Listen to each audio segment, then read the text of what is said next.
Good day, everyone. In this video, I'll show you how to get started using SSI's project performance and earned value tools. Since these tools use a Microsoft Access database to process and archive data from one or more project files, I'll show you the data architecture first.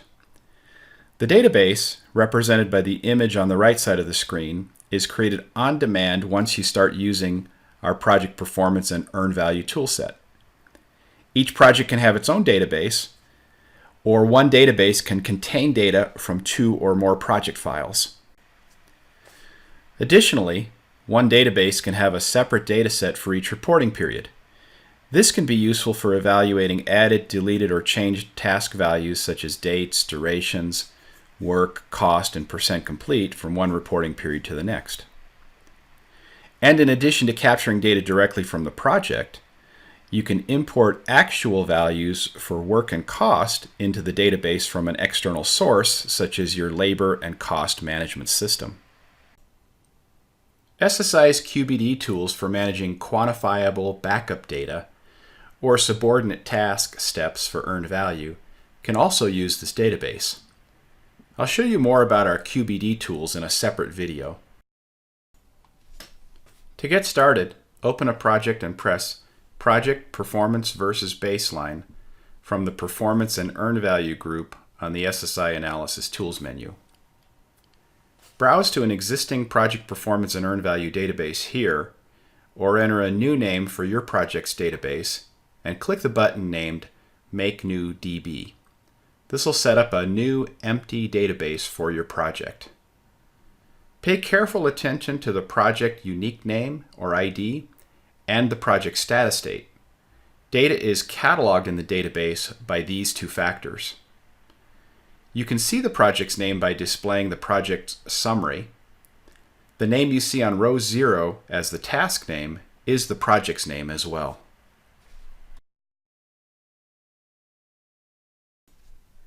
Now pick your reporting periods. These can be based on standard calendar periods, or you can create user-defined reporting periods by making a file in Excel with 3 columns: period label, period start, and period end.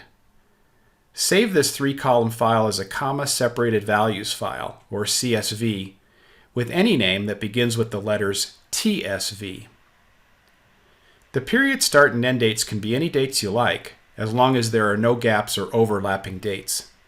The preview table shows the values in the 3 columns, and you can even use this form to edit the periods, but it's much easier to create this file in Excel and just map to it using this form. When using defined periods, you need to make sure that your project status date matches one of the finish dates in the defined periods table.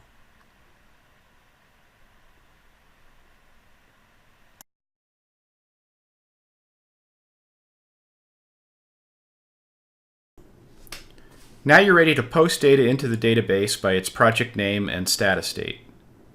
Including task usage or resource assignments in the posted data is optional, but it adds the ability to drill all the way down to the assignment level in some reports.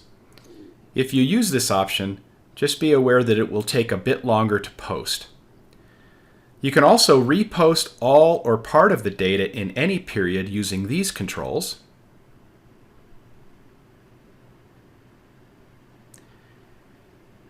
And you can use this control to delete all the records in any reporting period for your project.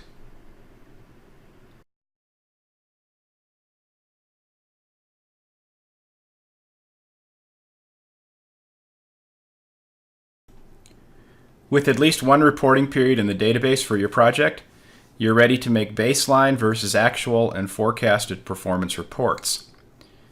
Let's start with earned value report types.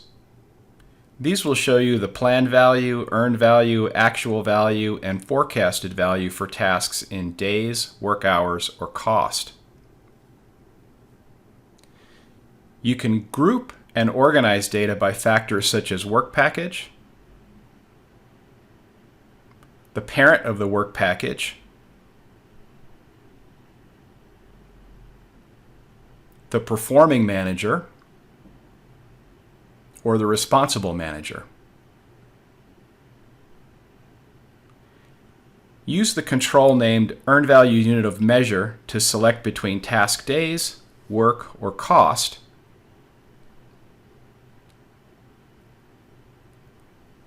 Use the control named EV actuals or ACWP to select between actual values from Microsoft Project or actual values that you import from an external worksheet.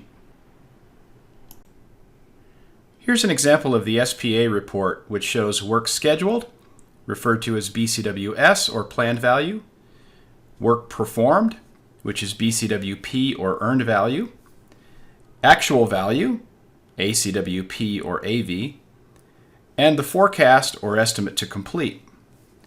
Values are shown by reporting period as bars with the scale on the left side of the chart, and as cumulative values as lines with the scale on the right side of the chart. I'll select each of the contacts or responsible managers so you can see how the report can be regenerated for each manager in turn.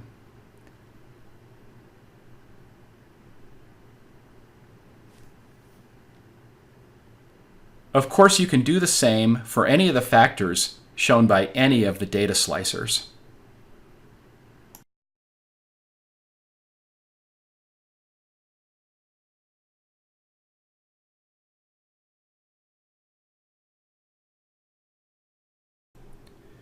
Here's an example of the SSI EV report, which mimics the data in standard cost performance reports, or CPRs. Our data is in a more usable pivot table format that allows you to expand or collapse data by its category. This report shows work scheduled, BCWS or planned value as it's labeled, work performed, BCWP or EV, actual values, ACWP or AV, as well as standard earned value metrics and indices such as schedule variance, schedule performance index, cost variance, cost performance index, and to and at complete values such as the estimate to complete, the budget at complete, the estimate at complete, and the variance at complete. Again, you've got data slicers to configure the table to show only values associated with a particular project factor if needed.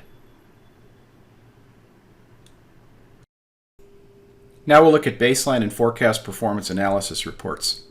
The difference between these reports and earned value reports is that earned value uses a weight factor for each task. SSI Tools allows you to use a task's duration, work, or cost for its earned value weight. The reports I'll show you now give equal weight to each task and only look at task finish dates or the growth of a task's duration. This is the program schedule execution report. It shows the number of tasks scheduled to finish in each period versus the number of tasks that actually did finish or are forecast to finish. Standard indices such as Baseline Execution Index, BEI, are given for each period and cumulatively. BEI is an actual value through the reporting period and a forecast value after the period ends. Period prior and cumulative prior refer to the number of tasks a project thought it would finish at the beginning of any reporting period.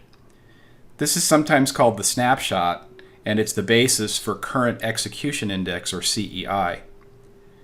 You can compare period prior values to period actual values to see how well you completed tasks that were forecast to finish when the period started versus the number of tasks that actually did finish by the period's end date. Keep in mind, with all our reports, you have access to the source data and the underlying pivot table. If you want to make your own custom report or calculate your own metrics, you have the data to do it. Next, we'll look at the task finish status report.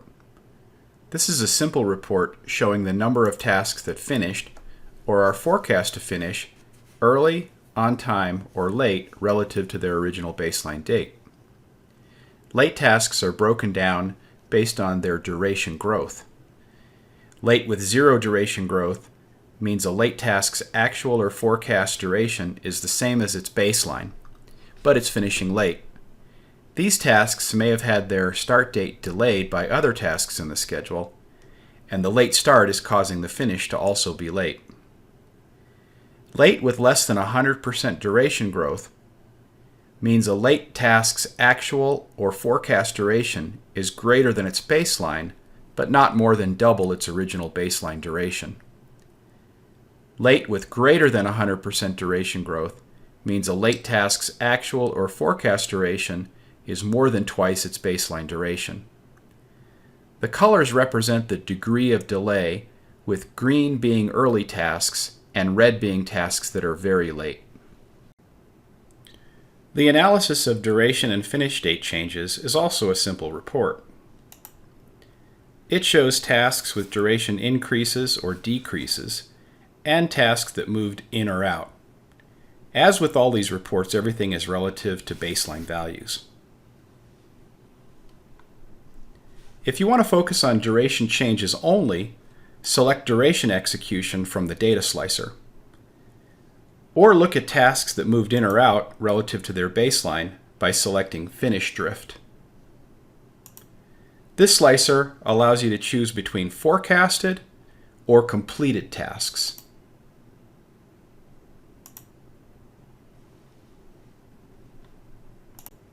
Finally, we have the baseline hit versus miss report, which shows how all tasks are doing relative to their baseline.